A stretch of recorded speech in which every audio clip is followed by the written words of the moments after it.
Microsoft has now added AI bots to a lot of their programs. Today we're going to take a look at Microsoft Word and the Reading Coach. To get started, open Microsoft Word in your online dashboard, and then we're going to choose a file. This file that I'm going to choose here is a fluency passage from 3rd grade that I found online. So when I load up this passage, it looks like any other Word document. So the first place I want to go is up to the View tab at the very top.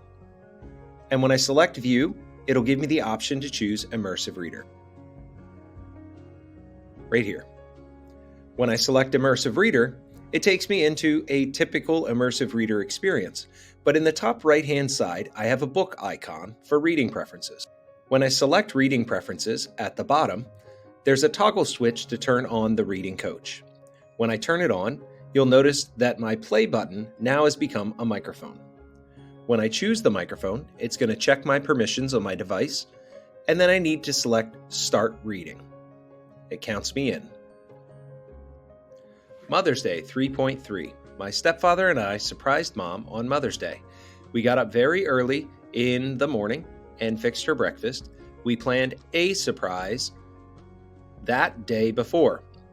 We went to the grocery store and bought French and Roger flowers. Now, when I stop, it gives me an accuracy. Well, you notice that I made a lot of simple mistakes, which is okay.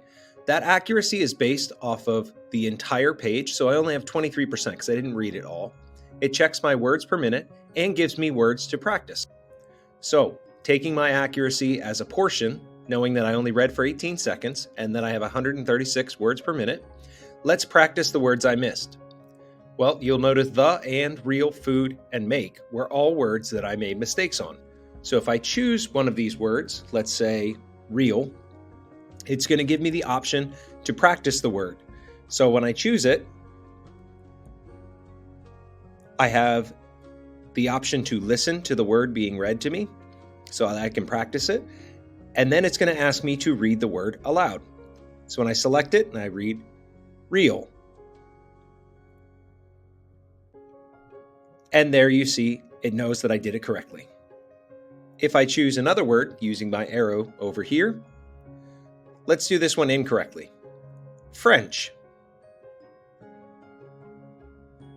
And you can see that's not quite right, so I could practice then, or I can try it again.